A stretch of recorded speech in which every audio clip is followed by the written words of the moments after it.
вчерашниот ден, 3 март, меѓународниот ден на сексуалните работници. Ја имаме ова пресконференција затоа што сакаме да известиме за исходот од судски случај кој што трае 7 години, во кој што сексуалните работници по втор пат добиваат заштита од првостепениот суд против незаконито постапување на полицијата и кривичниот суд. Во ноември 2008 година во вечерните часови полицијата спроведе полициска акција наречена Сузбивање на улична проституција, во кој што беа приведени 32 лица, од кои што 23 сексуални работници. Полицијата противзаконито ги задржа сексуалните работници повеќе од 20 часа во нехумани и деградирачки услови, а додека останатите приведени беа пуштени само неколку часа по приведувањето. Сексуалните работници ја поминаа критичната ноќ во просторија од неколку квадратни метри без пристап до вода, храна и можност за остварување на санитарната хигиена. Дел од нив беа оставени без здравствена заштита за надминување на абстиненцијалниот синдром предизвикан како резултат на зависноста од дрога и беа изложени на непотребна болка и страдање. Од редента, сите сексуални работнички беа однесени тестирање и беа тестирани за ХИВ, хепатитис С и други сексуално преносливи инфекции без информирана согласност од страна на сексуалните работници. Ова накратко е сумирање како изгледаше полициската рација, а што презедува сексуалните работници, кој беше исходот, ќе ви информира мојата колешка. За прв пат во Република Македонија, една маргинализирана група, како што се сексуалните работници, кои континуирано и секојдневно се изложени на насилство, се охрабри да побара судска заштита на своите права пред судовите во Македонија. Со оваа тужба 14 сексуални работнички од граѓанскиот суд побараа утврдување на повреда на нивните лични права, поточно правото на приватен и семеен живот, правото на слобода и безбедност и повреда на правото на физички и психички интегритет, односно забраната за мачење, деградирачко и нечовечко постапување и казнување согласно Уставот на Република Македонија, материјалните закони и Европската конвенција за човекови права и слободи. После 7 години, како што беше напомнато, од првобитното поведување на оваа постапка во повторена постапка, Основниот суд Скопје 2 Скопје повторно делумно го усвои тужбеното барање на сексуалните работнички и повторно утврди дека на 20 и 21 ноември првотужениот РМ-МВР при спроведување на полициската акција Сузбивање на уличната проституција ги прекршил одредбите на Европската конвенција за човекови права, повредувајќи ги погоре наведените права и слободи на сексуалните работнички.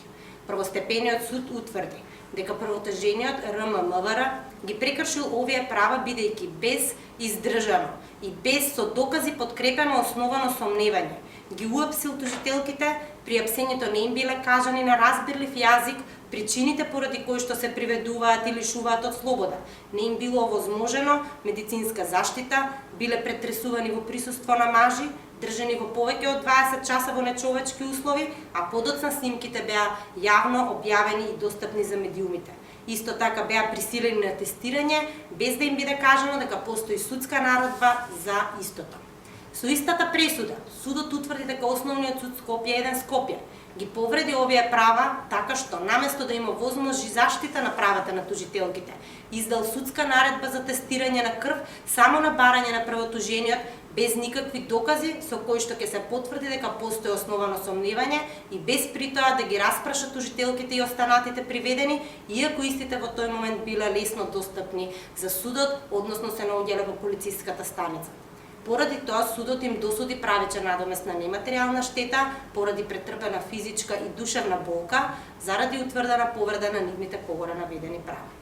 Иако пресудата се уште не е правосилна, сметаме дека истата е многу значајна за правната пракса во Република Македонија и за зајакнување на сексуалните работнички да ги препознаат, но и да бараат заштита на своите права пред националните судови.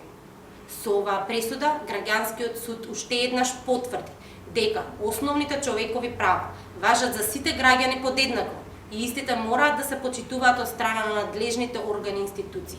Сексуалните работнички имаат еднакви права како и останатите граѓани во државата и дека секое непочитување на загарантираните човекови права и слободи предизвикува правни последици спрема прекршителите на истите, во конкретниот случај Република Македонија МВР и Основниот суд Скопје 1 Скопје.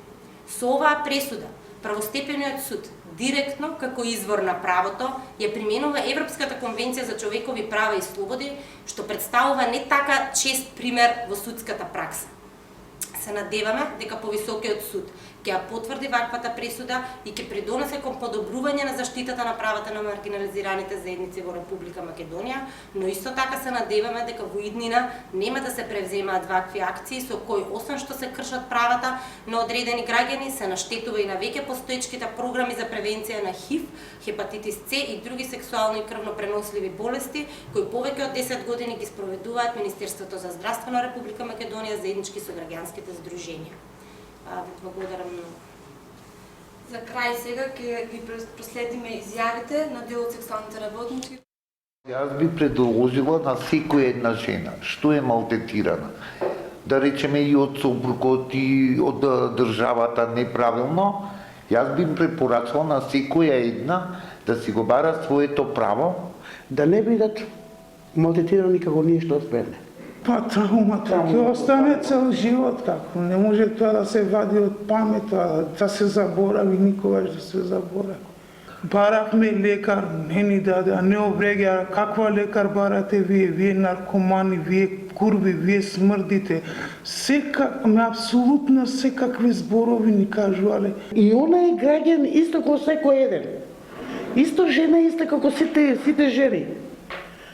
Што има врска ако сме проститутки? Што има везе? Тоа заработуваме, тоа ни е животот.